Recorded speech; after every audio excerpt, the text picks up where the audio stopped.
All right, everyone. Well, welcome to the December Change Leader Network session, the last one for the year. Super honored to have Steve with us, Steve White, president of Comcast. Had an epic career, lots of leadership lessons, a lot of life lessons. So we're going to do what we always do. We're going to go, Steve and I are going to talk for 10 to 15 minutes, and then we're going to start opening up to questions from the audience. And we love this popcorn style and so forth and so on. So Steve, first of all, honored to have you. Thank you for making it. Thank you, Ruben. So honored to be with you. Especially this time of year. I know you've got a lot going on. A lot of people are pushing to get a lot of things done next couple of weeks. So very honored. When I was thinking about you in our previous conversations, for those who don't know, Steve was also a guest on my podcast, Courageous Decision. So I have a little bit more exposure than I normally would to this gentleman. Doing more with less was certainly a little bit of a life theme for you early on, right? I mean, your early childhood, it wasn't like you were born with a silver spoon and everything was handed to you. Life came at you pretty fast. And maybe you can tell us a little bit about your childhood and a little bit like some of the formative things you got out of that. And then we'll get into your career. Well, first of all, I'm glad to be with everyone, and I can see you. So if anyone falls asleep, Ruben, I will just call out their name and we'll put a demerit point by them, okay? Fair enough. I was set up to be the perfect victim. Single mother, raised 4 knucklehead boys in the housing projects of Indianapolis, Indiana, and started cleaning motel rooms. That was her first big job. We would help her. And that's motel with an M, not hotel with an H. There's no in-room dining. There's no spa. So if anyone grew up poor here, they know what a motel is all about. But through that process, there was one single phrase: no victims allowed. Yeah. We were set up to be the perfect victim. We could have felt sorry for ourselves. But she says, never allow your environment to trap you or control you or determine what you're going to accomplish.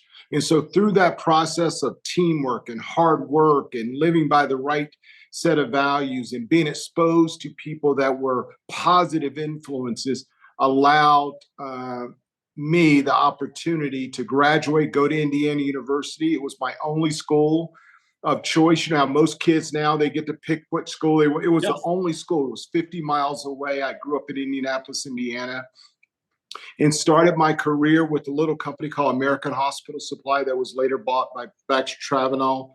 Fast forward 40 years. The last 11 years, I was president of Comcast West, 30,000 employees, $20 billion in revenue. I'm now semi-retired, and I serve as president and special counsel to our chairman, CEO, serve on several boards. And here's a little fun fact. I have a 10-year-old, although I'm older, he joined us later in life. And check this out. We share the same birthday, December 18th, which essentially means I have no more birthdays. It's all about him. So life is good now, doing more with less, as long as you know what the important things are. And you'll never know what the most important things are unless you clearly understand your purpose and why you've been placed on this earth. One of my favorite quotes is a Mark Twain quote: the 2 most important days in your life is the day you're born. The second is when you know why. And my purpose, I thought my purpose in life was to ensure that my family was never in poverty again. While that is a worthwhile goal, it was very centered on me and us versus making a difference in the lives of others. So when I determined my purpose, which was really to create a table of prosperity for as many people as possible, and that's why when Ruben said, would you like to join us? I said, absolutely, because this fits perfectly with my why. How can I help make a difference in others' lives? And so therefore, this doing more with less became even clearer because I knew why I was placed on this earth. And that makes the journey a little simpler, a little easier. It makes the decisions easier to come by. Yeah, I can imagine, because now you have a focus, you have a clear vision where you're going. So you can get offered tremendous things, but it doesn't fit into your vision, right? So it's easier just to say no and discount it. Your first job, though, a little interesting. You were let go. Is that correct? Is that? Yeah. Yeah. I joined American Hospital Supply, and like a lot of folks, and tell me if this story sounds familiar, you probably work with what we deem high flyers, right? Their career starts off very fast and they end up on the side of the road, trampled because they moved too fast. I was one of those. My third job at American Hospital Supply, my first leadership job, And like I said, I thought my focus was to ensure that my family never ended up in poverty again, that we got them out of there, my mother, my brothers, others in my immediate family. And I thought that was my purpose. And so therefore, I was so focused on me and what I was supposed to do and how I was showing up, I did not focus on my team. And so a year into that job, I'm the youngest sales manager in the company's history. They fire me. And this was a day where they would actually come directly to you. Today, people get fired on email, they get fired through a text message or a group voicemail. This is where they come look you in the eye and say, we don't want you anymore. You're no longer helpful to us. And if you can imagine, that is a very painful experience. But fortunately, it happened to me early in my career. And someone at the same company grabbed me and said, Steve, I see more in you than you see in yourself. But if you continue to make leadership about you, you'll never reach your full potential. And that was a turning point for me. That's when I realized the reason I have been given so many hand-ups, not handouts, but hand-ups, which is defined as someone just giving me an opportunity to display my real talent. That's when it clicked for me, and that's when my career took off. One last point I want to add, Ruben, because I know we have a lot of young leaders on the call here. People say, well, Steve, how do you go from there to be president at a top, Fortune 20 company? The more you put into others, they push you up. Yeah. They elevate you. They talk about you. And so therefore, when the muckety mucks, the big boys were making leadership decisions, they would see me because my team kept pushing me up. And that's how I got noticed. And that's how opportunities were presented to me. So remember, you can never promote yourself the way others can. Right. Let me say that again. You can never promote yourself enough. Others can. And when others do it, it's authentic and it's real. And that's how you grow your career, whatever your age, whether you're an independent business person or a corporate executive, it doesn't matter. If you want to grow your career, you want to grow your business, you want to grow your opportunities, overinvest in others, and you'll get it back 30-fold. I love it. So you came in as the head of Comcast West, like you said, $20 billion, 30,000 people. Let's talk about some of the leadership, how you had to stretch, because I imagine you had to stretch a little bit. That's a big role. You're like a three-star general. If you're military, yeah. General territory, maybe more. So you're managing a major division, a lot of attention, a lot of pressure, I imagine, right? On yes. You. And you were like the number one for like 10 years or something, right? I mean, that's right. We were number one out of the park. So it wasn't like I did a year and then no, it was consistently winning. That might seem a little overwhelming to some of us. Like, how do you get your hands wrapped around an organization like that? Yeah, how great question. Influence is really permeating the org. Great question, Ruben. You first of all understand what is my circle of influence. Okay. See, sometimes people try to lead 30,000 people by leading 30,000 people. Let me say that again, because that was pretty good. Somebody should have given me an amen or a hallelujah. Nobody did. Let me say that again.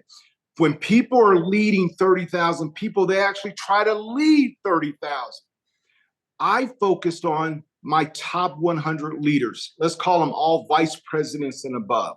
And so the first step was, how do I make sure we have the best 100 people leading this 30,000 person organization? So we had a rigorous process on who we hired, who we promoted, who got interviewed, who got the opportunities. Because if we got those right, then they would do the right things through the rest of the organization. So I overemphasize in my circle of influence. And if you get that right, then they will carry on and do the other things. I hope that makes sense to everybody. The second is culturally, what kind of culture are you trying to create? You should literally write it down. I want people to play back for me. What does it feel like to be in this organization?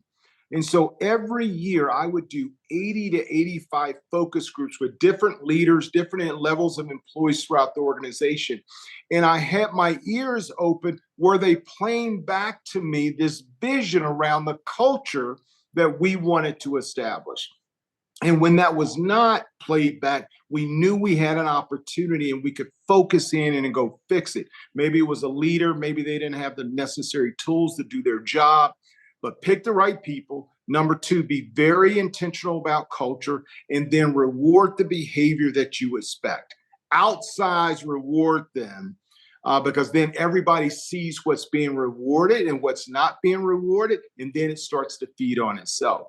And although I've been out of the job now 3 years as I'm semi-retired, this West Division is still number one in the industry because of the culture that we created, the quality of the people that are in the organization, and the way we reward them for that fantastic behavior. So there's a lot more that goes in it, but those were what, Ruben, I would consider the three most critical things to leading an organization, whether it's 30,000 or 10. It does not matter. The same applies. Love that. And two questions for you. So you had 100 people on your radar screen, right? You had 100 people you were tracking and you wanted to know what they were doing and so forth. And then did you ever do deep dives into the organization, or maybe send somebody an email or call somebody who'd done something exceptional? So there was a personal touch as well. And were you all approachable? If somebody bumped into you in the hallway, could they approach you? Could they have a conversation? Well, one of the things, Ruben, I said that I did 85 focus groups a year. Now, let's add this up there, 365 days in a year, last time I checked. That's right. So let's say you take, most of you guys seem like you take 8 to 10 weeks of vacation. I didn't. Let's say I take 2 weeks, you guys take your 8 to 10 weeks. And that only leaves so much time. But every week, I would make sure I'm in front of different levels of organization 2 or 3 times. And through that process, you display the behavior, you recognize great contributions, you talk about the values of the company. And through that process, Ruben, you break down the shield of what leaders walk around with. Be clear, if you're a vice president or senior director, you walk around with the shield around you that says, I'm untouchable. You have to consciously take a pitchfork and break that down so people see you are approachable. And the way I did it was sitting in a room with 12 to 15 employees, talking about the issues of the business. And then that shield comes down, and then they go tell others, hey, I was just in a focus group with Steve, and let me tell you what we talked about. So now this invisible shield that we as leaders all walk around with, make no mistake about it. But that was how I went around in breaking that down as we move forward. Final point I want to make, and I want to go back to the 100 people. My mother used to tell me, you don't have to tell me one thing. I could watch and listen to your friends and tell you who you are. So who you surround yourself with tells everybody everything. Let me say that again.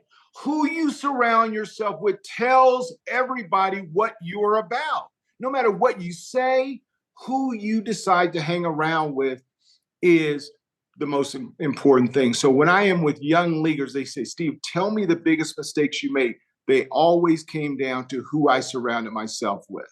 And if I surrounded myself with people that were positive, that were reinforcing my values, truth tellers, not telling me what I wanted to hear, but telling me what I needed to hear, that's when we had great success. So always be focused on who you surround yourself with. And if you don't do anything after today, take a piece of paper and do an inventory and say, who are the 5 or 6 people I spend the majority of my time with?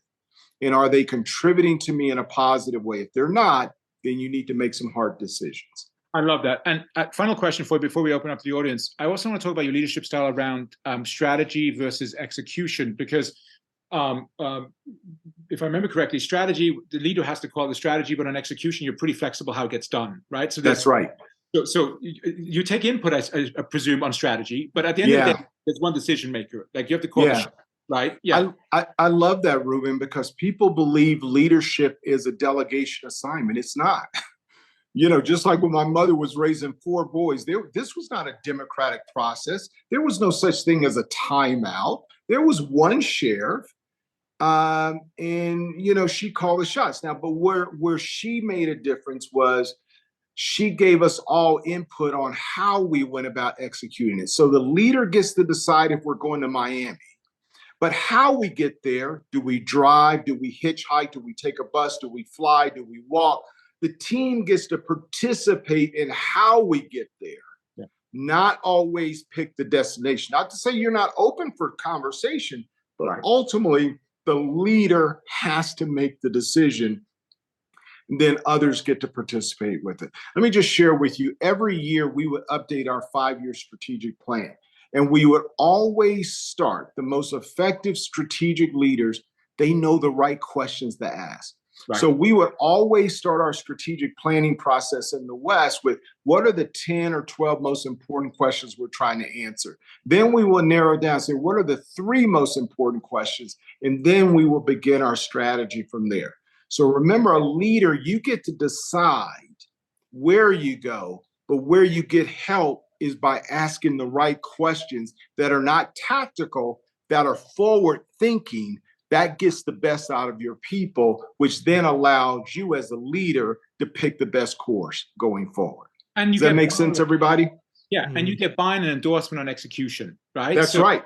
That's right. Everybody gets a seat at the table, Ruben. Everyone gets a seat at the table on how we get there. That doesn't mean you get your way, but you do have a seat at the table. It's very, very important that everyone feels they're part of it. We call it, I came up with a phrase called owners versus renters. How do I get you to feel like an owner in this enterprise? And it's not always with stock. It's not always with money. It's having a meaningful seat at the table. Love that. Well, we're going to open up to everybody right now. So this is a fantastic opportunity to talk to a leader at a $121 billion revenue company. This, like you said, top 20. This is an amazing vantage point. Please put your name in the group chat, and we're just going to go sequentially. So whoever puts their name in first will be the first question, and we'll go from there. So Steve, we're going to open it up. And by the way, your mom is still alive, right? She's still proud of you? She lives in Indianapolis. She's 83 years old. We just put her on a plane yesterday. And every time she visits, she just cries. Because when you make such a sacrifice and you see it happen, her definition of success, we're all taxpayers. I don't see it as that way, but that's her view. That means you have a job and you're paying taxes and you're contributing to society. That's her definition of success. Very cool. All right, everyone, it's open to questions. Who wants to go first?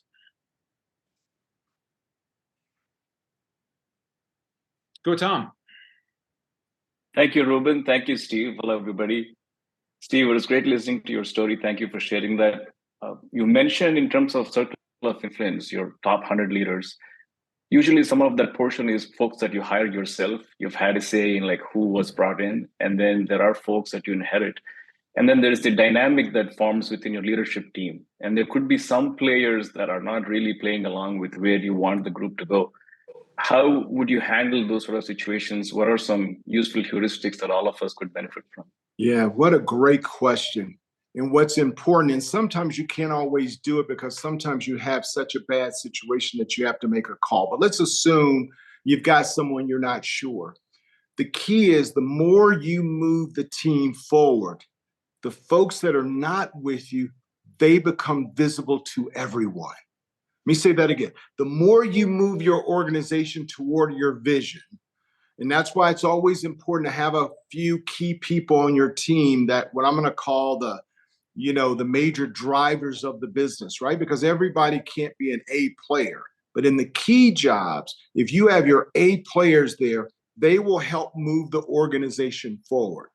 And so now what happens is your A players are moving forward, your C players are being left behind, and your B players, which is what makes an organization great. Let me say that again. It's not the A players that make an organization great. It's the 80% of your employees that are sitting in the B category that are great, hardworking, talented, but they're never going to be the CEO of the company.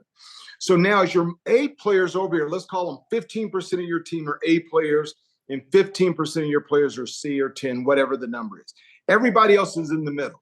Now there's a fight for the soul of that company. Yeah. And so as the A players move along, the B players will come along and the C players will get left behind. And now everyone can see clearly who is not with the team.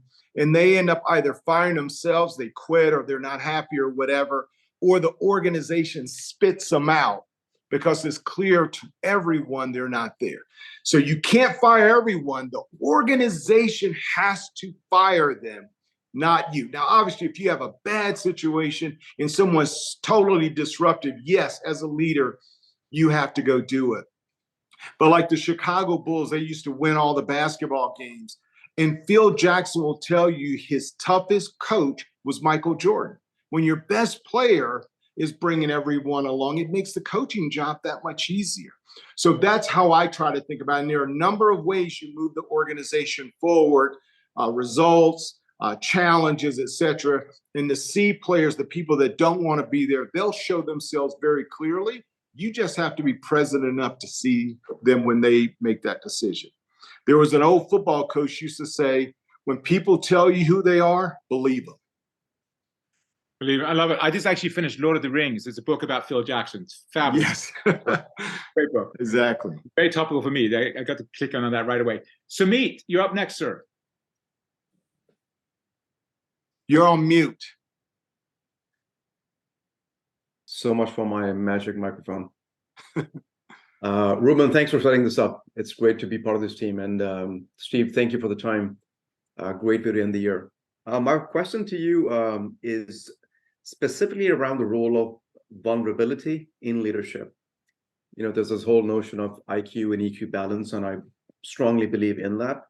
But during your course of your journey, you know, how has that balance changed and evolved? And any thoughts on what is required in today's environment? Yeah. You know, there's an old phrase that there's a work Steve and there's an at home Steve. There's only one Steve, because I'm not smart enough to be 2 or 3 different people. So I think first of all, you have to make a conscious decision. I'm going to be authentic and I'm going to be real and I'm going to be one person, the good and the bad that comes with that. Vulnerability becomes harder for people the higher they go up in an organization. Let me say that again. Vulnerability becomes harder the higher you go up in an organization. And the reason is because the position that you grab starts to become a big part of who you are. Oh. It becomes part of your makeup. And so therefore your self-worth, your self-esteem is tied up in the title of the job. And so therefore any vulnerability or any weakness is personal. And I don't want to lose that. But when you recognize that that job is not who you are, it's not your self-worth, it is what you do, it's not who you are.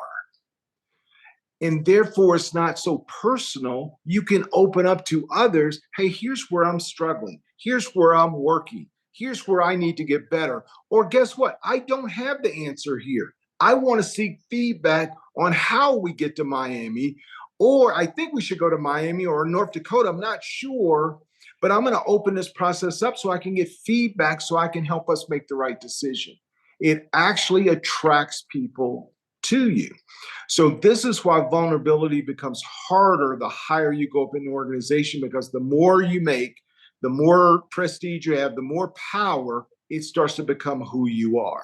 And you have to resist that. And the way you resist that, the way this does not happen is each of you should have a kitchen cabinet. I've got 7 people in my kitchen cabinet, and sometimes they rotate out based on the season I'm in. These are truth tellers that can tell me when I'm being an idiot, or when I'm not being authentic, or when I'm not being, consistently present. They can help me be there and not allow myself to take myself so serious. But vulnerability, I truly believe the biggest challenge a leader faces is self-awareness. When you start to believe your own smoke and your own hype, look at our political landscape. How many of our leaders truly believe they're the God's answer to everything? And that's what's leading our political system now. All of these people who feel they can't admit when they're right, or they can't admit when they're wrong. So they have to kind of go on this journey of falsehoods. And that's not a political statement. It's on both sides of the aisle. It's not one or the other. But that's what we have to guard against as leaders. Hopefully that helps. Yeah, I love that. And when you say kitchen cabinet, Jonathan, we're going to get to you next. When you say kitchen cabinet, are you talking about in the company itself, or more broadly, or both? It could be both, because like for instance, I serve on the board of 3 public companies. Even the most successful companies have a board of directors. Why don't you? Yeah. You work for you. You're a company. I am president and CEO and chairman of Steve White Incorporated. Comcast purchases my services, and I'm excited about that. But you are a company. You are a business. Just like a major company will have a board of directors, why wouldn't you? And the more diverse that board of directors or kitchen cabinet can be, better. For example, one of my kitchen cabinet members is one of our frontline technicians. He's been at Comcast 25 years. I think he's an outstanding father. And so in that part of my life, I go to him as I try to raise a 10-year-old boy in this crazy world, social media and all of that. He has been a great resource to me as part of my kitchen cabinet. So the more diverse you can make your board of directors, the better advice that you're going to get as you go on this journey. Remember, you are a business. People are purchasing your services. So why not treat yourself like a company or a business? They do. So why wouldn't you? Love that. Jonathan, you're up next, sir. Jonathan, I think you're on mute. I was all queued up to push the button, forgot to do it. Yeah, Oh, Ruben, look, he's shamelessly wearing this Oregon Ducks shirt. We know you guys are in the championship this weekend. Don't Big put game. it in our face. big game tonight. Yeah, I'm buttering up to Ruben today. I'm a Duck alumni. Yes, very proud of the Duck. Well, nice to meet you, Steve, and good to see Nice. you. I like hearing. We had somebody who did a great job on this a couple months ago. Kind of stories about challenges, and I guess the context I'd like to ask is maybe, let's say, in your first 12 months, I'm sure you had challenges and hurdles to overcome. Were there any that stand out that actually you felt threatened your role as a leader? Like maybe not so functional or operational, but more were threatening to you as you were establishing yourself in this leadership position in those early days? Yeah, I love that, Jonathan. Let's go back to when I first became president of the West Division. It was 2010. We had a really good year in 2010, and then 2011, we had a very difficult year. And Jonathan, what happens is when things are tough, we tend to grab and hold on to tighter because we want control. It feels out of control, so therefore we want control. So if you watch companies, when they get in trouble, they start laying off, they start doing other things, and leaders start digging into every single detail, and they stop trusting their people. So what I learned, because we were struggling big time in 2011, it was an awful year, and I quite honestly thought I could get fired. But someone pulled me aside and said, Steve, now is the time. If you've done a good job in hiring the right people, step back. Make sure you stay on the mountaintop. Come down when you need to, don't leave your team hanging, but try to spend the majority of your time on the mountaintop so you can see the entire landscape.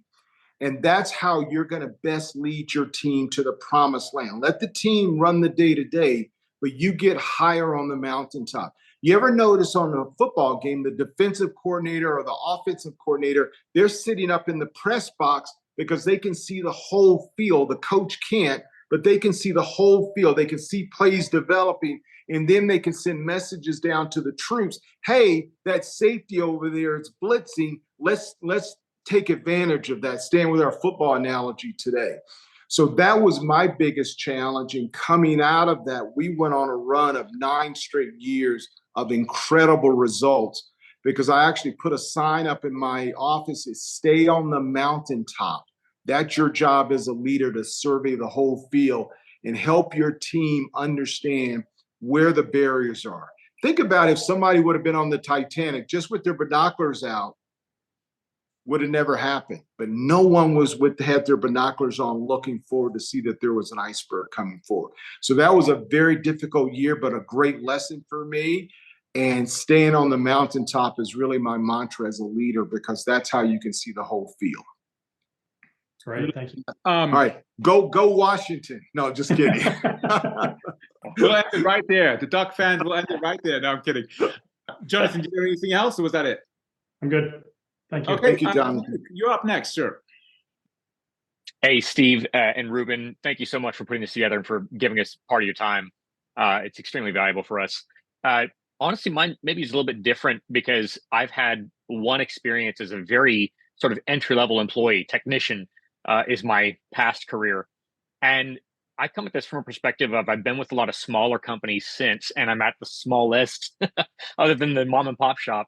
I'm kind of curious what really the goals and sort of the day-to-day and even year-long, decade-long sort of tasks are that presidents, CEOs do of the Fortune 100, the Fortune 50, the Fortune 20, the 10, because as a small business or as a startup, you're a disruptor, and you're like, oh, we're going to change the thing, or we're going to become better, or we're going to become the newest thing that's never been done.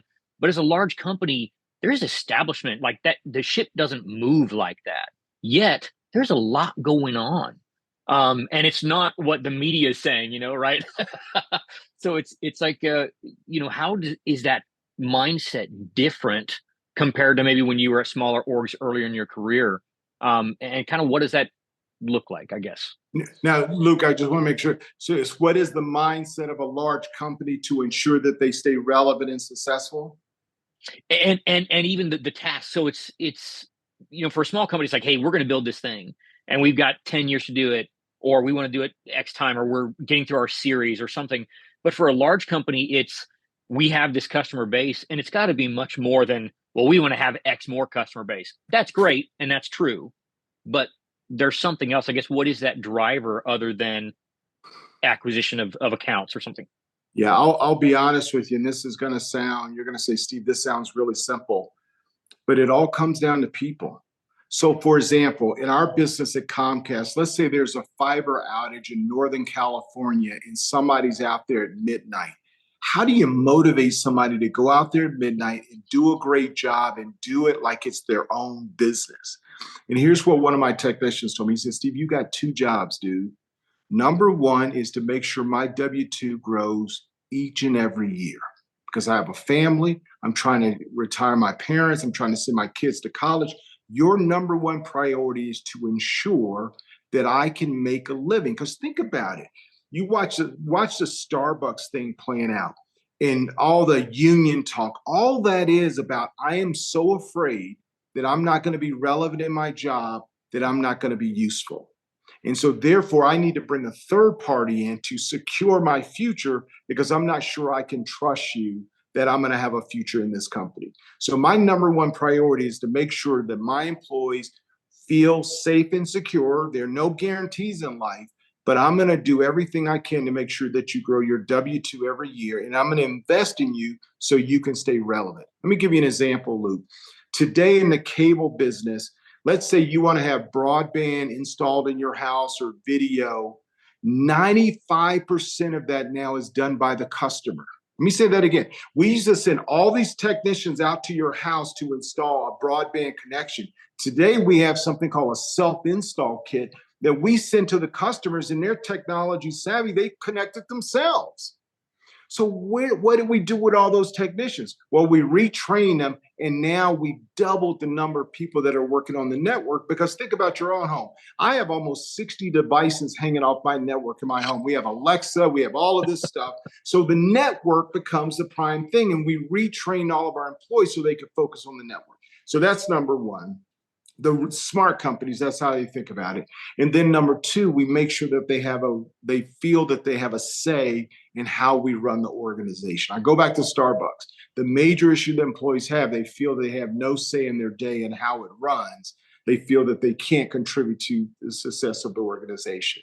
So those are the two things large companies that think smartly are focused on, because we have no idea what's coming across the corner, do we? We have no idea what AI is going to do to our business. All we know is we've got to have motivated, inspired employees that'll help us figure it out.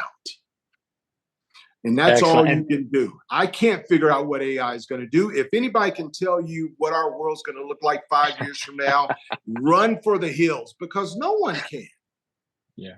But if you have the right people that are inspired and motivated, trust me, they'll help you figure it out. Those are the companies that survive. So whether you're large or small, the formula does not change. Thank you very much. Well, we got one of my favorite people, Mala. Mala, you're up next. Hey, Ruben, you're one of mine too. Thank Oh you. my gosh, should we leave the room here? This is nice. Yes. Go This ahead, is Mark. just a show of love and affinity.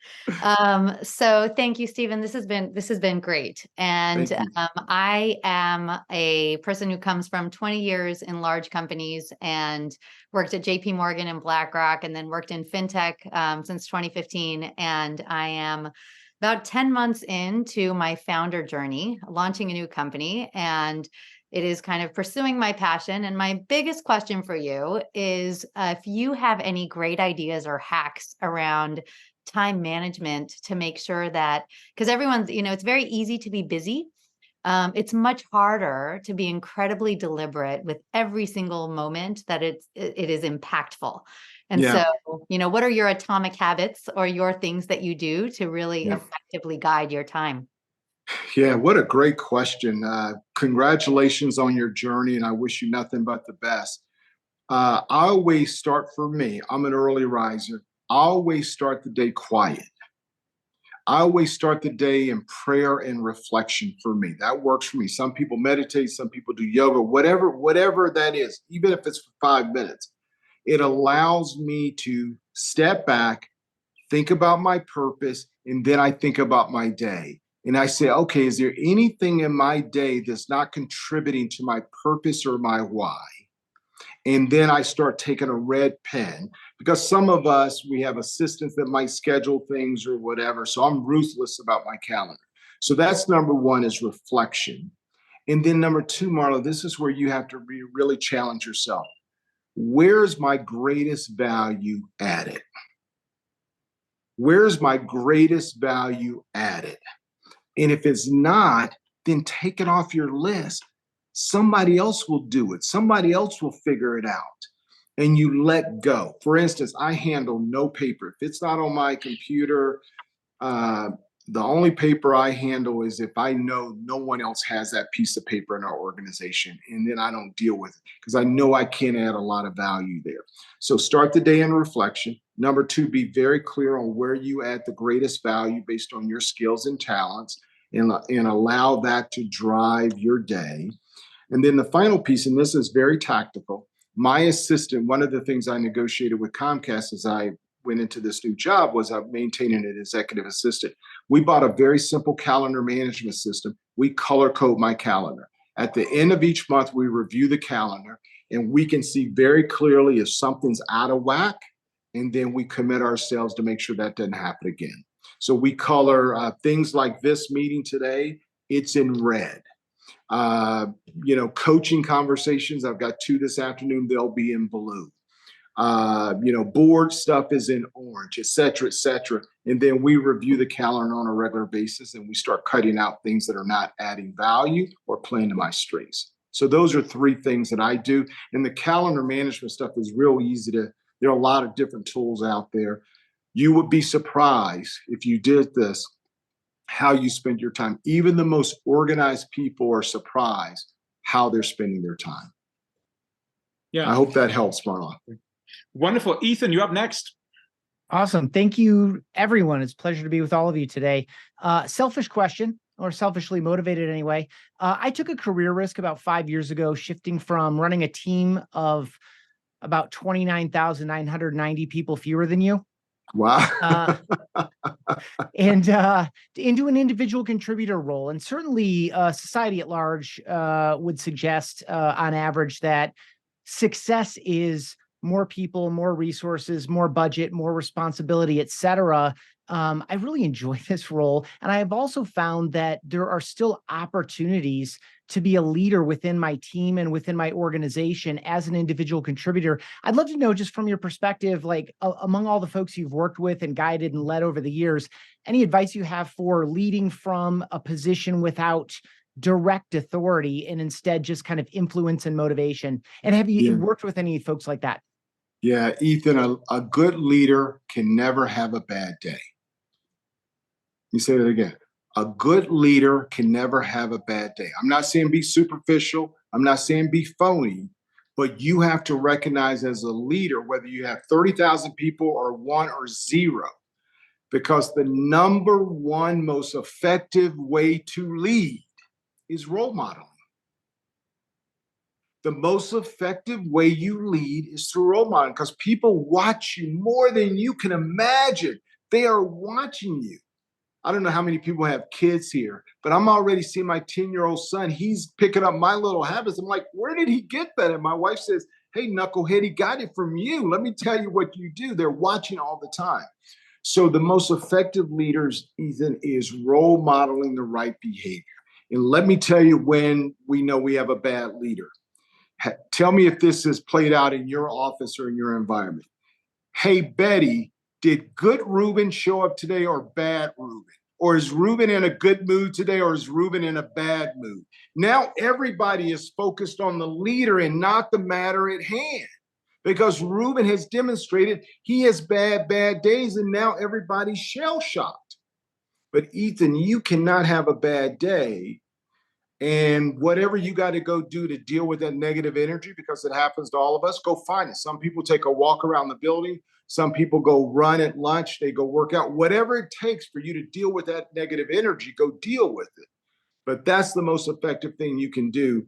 And Ethan, I promise you, you will have people following you when they don't have to, based on you role modeling the right behavior. Because people are looking for leadership. They are desperate for leadership. And so when good leadership is not present, guess what's going to fill the gap? Bad leadership. People are going to follow someone. They've determined that over and over again. How do we keep giving them positive leadership? And role modeling is the most effective habit. Now, one last point, Ethan. Who are your truth tellers? Who's in your kitchen cabinet that has some regular exposure to you, that can truly be honest with you to say, Ethan, you are a great role model, or Ethan, you're not. Let me tell you how you show up on those days when you're having a bad day. So who are your accountability coaches to really challenge you? Are you really role modeling the right behavior? Really good. Thank you. Yeah, I love that. It reminds me of the phrase attraction, not promotion. Attraction, not promotion is a great phrase. Paroma, you're up next. Thank you, Ruben, for putting this together. Steve, it's been awesome listening to you. I've been listening with rapt attention, even though my camera wasn't on. I think my question might be a little bit of an icky question, but these are questions that need to be asked sometimes. With this whole thing about underrepresented minorities in our sector, telecommunications, technology, and so on. I'm curious about your journey. I mean, you were not born a president. You've had your way there, right? How has been your experience with being an underrepresented minority? Of course, it requires a lot of maybe different characteristics. I'm not going to say singularly exceptional, but sometimes different, like resilience, like having stronger boundaries or thicker skin and so forth. So tell me more about that, if you may. Yeah, what a great question. And I'll give you kind of a three-part answer. Condoleezza Rice, who I believe everybody knows here, she was born in Birmingham during the civil rights. I think she was born in 1954. She lived here in Denver for a period of time, went to school right around the corner from me, and I've gotten to know her a little bit. Her father would say, if someone does not want to sit by you, don't you move, make them move. Somebody better give me an amen. That was too damn good. I mean, there's no amen. Amen. Let me say that one more time, because this group's asleep here on a Friday. Let me say that one more time. If somebody does not want to sit by you, don't you move. It's not your problem. See, because as minorities, we put that monkey on our back. We're trying to prove to you that we're worthy. We're trying to prove to you that we deserve to sit at this table. Ain't my problem. Somebody hired me. Somebody thinks I'm good enough. So I'm not going to put that monkey on my back. So that's the first. It's a mindset thing. You cannot move. If they don't want to sit by you, make them move. That's number one. Number two, for me, this is just for me, I tried to gravitate to jobs that had a sales number or P&L number, because now I can be evaluated on the results. Not to say HR is not important. All those jobs are very important. But for me, I needed to be in a situation where the numbers were very clear. So if the results are there, I cannot and we cannot be denied. It can't become subjective. That's number two. So try to gravitate to jobs where there's clear measurement, whatever that might be. So therefore, you can put the numbers, on the board. And then the third thing, and I go back to this technician, because this technician that said, dude, your job is to make sure my W-2 goes up, started off as probably one of the biggest, racists in my organization. Now, he still might be a racist, but at least our relationship has evolved, because guess what? We had a common language, and it was called his W-2. So now when you can focus on helping people reach their wildest dreams and hopes, all of that stuff goes to the side. Because see, I don't care what your personal feelings are. If you want to be a racist at home, go knock yourself out. But what I'm going to prevent is you putting your foot on my neck and now I can't achieve my goals. See, I'm not going to try to change your heart. I'm going to focus on your behaviors. And in my organization, by having that right mindset, focus on jobs where there's clear measurement, and then put big time points on the board, it's amazing how the other stuff just kind of moves aside. Now, at home, they might be one way. I can't change that. And that's not my focus.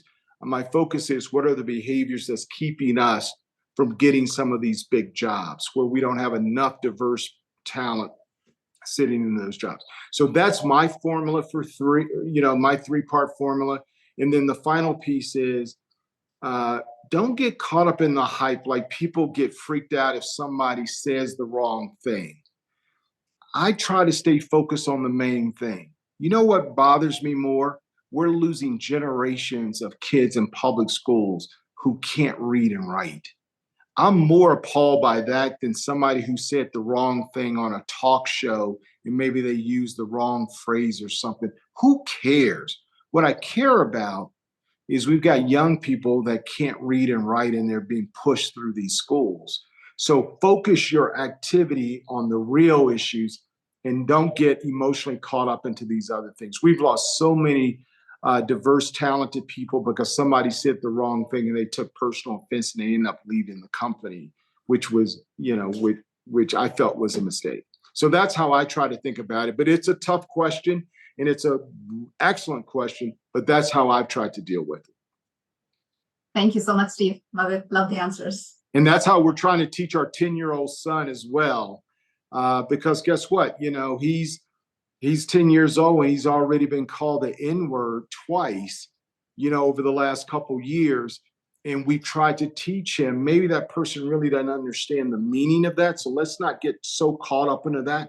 Let's utilize it as a teaching opportunity to be bigger than that. And let's not make it personal and let's go from there. So even at 10 years old, we had to teach these lessons. It's unfortunate, but guess what? It's reality.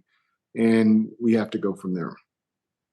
I love, this is so good. It reminds me of Earl Woods. Earl Woods was asked to comment and somebody had said something nasty about Tiger, something totally inappropriate. And they tried to bait him into it. And he said, no, I'm not taking, it's not my problem. It's their problem. It's not the culture's problem. It's their problem. He sidestepped that whole entire thing. It was a really powerful moment of this retaining his dignity, not having to go down that road. I think that's super powerful. Alvin, take us home, sir. Hello. Hi. Thanks, Ruben and Steve, for the time. Question I have, as you talked about, like really big organizations, right? And you have these focus groups and you do things like that. And you also meet those people where they are, right? You meet them in the hallway, the water coolers, and have those conversations and skip levels.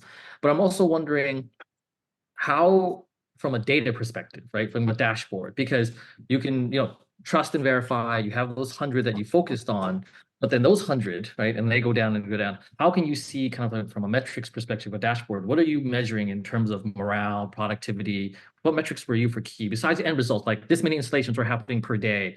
But if we're talking about the human element, what do you measure there? Yeah, such a good question. And not necessarily in this order. Yeah. For most jobs, it's defined by effort. See, each of us could go to work 9 to 5 and be very happy. But when you can now get discretionary effort from people, when I consciously give you discretionary effort, that means I'm locked in. And that manifests itself, Alvin, through results, right? You know, Ruben talked about our track record, 9 consecutive years of great results. You don't get that unless you're getting discretionary effort from your teammates. It just doesn't happen. It just does not happen. So that's number one. Number two is we do every 60 days, we do a pulse survey. It's not a long survey. It's 5 or 6 questions. Remember in school, maybe this didn't happen to you guys, but in 5th grade, there was this girl named Sarah. And I sent her a note. I said, do you like me? Circle yes or no. Does anybody remember those days when you would pass those notes in class? Maybe Ruben didn't, because he was so handsome. Maybe he didn't have to do it. But for most of us, and then Sarah would send a note back, yes or no, right? I mean, it's pretty clear. When Sarah said no, okay, it was pretty clear. So we do something very similar, Alvin, with our employees every 60 days. Very simple, 4 or 5 questions. Essentially, do you like us? Are you happy? Whatever. So those are ways, and we do it by leaders. So when there's an issue, we can narrow it down to where the issue is, why the issue is there, and what is the leader doing about it. So that allows us to really stay focused on that. And then, you do the walking around deal, you make yourself visible. People will tell you all the time what they really think, because 90% of your employees are not trying to be the CEO of the company. Let me say that again. When people are trying to be the CEO of the company, they'll lie to your face. But guess what? If I'm just trying to earn a living, what do I have to lose to tell Ruben the truth? So if I make myself available and listen, they're going to tell me. Be careful if you're surrounding yourself with only your leaders, because remember, they're trying to be the president of the company. Maybe they're trying to get your job ultimately, which is okay. But 90% of the people, that's not their interest. And so they have no reason to lie to you. Just make yourself available to them and they'll tell you the truth, and then be smart enough to listen. Mm-hmm. I love that. Sumit, we're going to get to you in 1 second. We're just going to do a quick infomercial. Steve, if people want, because we're coming up to wrapping up our time. Steve, if people want to get in contact with you, what's the website? How can they reach out? Please check out my website, stevewhitespeaks.com. stevewhitespeaks.com. That's my website. I wrote a book last March. Several chapters are posted there, so you can check it out. You can check out my social media handle, primarily on LinkedIn, Facebook. I'm also on Twitter and Instagram, but primarily Facebook and LinkedIn. And the website was built as a place you could go hang out, learn, and grow. You can see all the old podcasts. If you want to see Ruben, he's on the website. So go to stevewhitespeaks.com and you'll find out anything you need. And if you need to reach me, my email's on there. You can send me a note and we can go from there. Fantastic. Sumit, we're going to get to you in a second. We have fantastic speakers coming up in January, February, and March. This continues into 2024. I just want to thank everyone who came on this call, because you make this possible. And Sumit, take us home. And then Steve, why don't you debrief afterwards? We'll let everyone else. Sumit, take us home. Question. All right. Thank you again, Ruben. And thank you, Steve. Took a lot of nuggets from this conversation, Steve, especially because I spent about 10 years at AT&T. Laying out fiber here for Uverse back in a couple of years ago. Boo! A lot of my friends are now at Comcast. Really, really love it. So I take a lot of things you talked about and draw parallels with AT&T. Wouldn't change that for anything at all. And since then, I've been in fintech and blockchain for the last 12 odd years. My question, Steve, is that in the last, let's say 15 odd years, everything is primarily driven by technology versus just operations, right? A lot of it. And as leaders, there's always this constant battle that at least I go through about depth versus breadth, right? And depending on the company, it varies what's required. But what is your take on what you're seeing today? And in order to succeed as a leader, depth versus breadth? I know there's no right answer, but what would be your guidance to us here on what should one focus on and why? Yeah. Such a good question. One of the things that worries me about my son going through, and he goes to a great school, is they don't teach him how to think. They don't teach them how to ask the right questions. They don't teach them how to problem solve. When I was going to school, we had home economics. I know I'm going old school. We had shop. These were all things that taught you how to kind of wrestle your way out of a paper bag. And that does not happen. And so at Comcast, one of the things that I really champion is we do a lot of leadership development, even for subject matter experts, because the reason this is so important is we want them to see the broader pictures and they can see the trends before they become trends.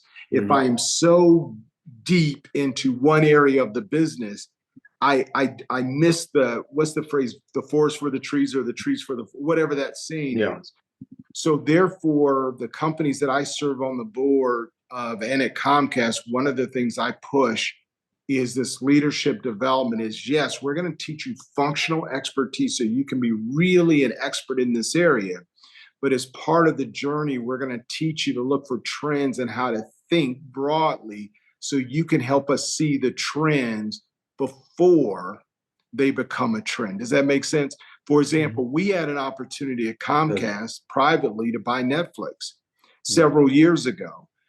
Same with Blockbuster. They had a chance to buy Netflix, but everybody was so in their little space, no one could see the trends around them. And as a result, we missed huge opportunities in our space to really grow. So that's what we're doing, is we're double down in that. So yes, you have to be subject matter expert, but we got to teach people to think. We got to teach people to ask the questions, and we got to help people see the trends in the business. And that's why it's so important as a leader that you diversify who you're surrounding yourself with on a regular basis. Because what happens, and this is why having your own board of directors and kitchen cabinet becomes so critical. The companies that lose, they focus inside out. The best companies have a unique way of having that perspective outside in. So every year, let's take Hormel, and I'll shut up. Hormel Foods is one of the boards that I serve on. They're a food company based in Austin, Minnesota. Twice a year, we bring in an activist and say, disrupt us. Tell us why we are red meat for you to come take over our company. And they rip us apart in a positive way, but they tell us where we are. Think about if Disney had that. Do you think they would have this many activists trying to take them on? But they're so focused inside out, there's no outside in. And that's how you keep everybody sharp, to build that breath while your team is taking on the death piece. Hopefully that makes sense. Thank you.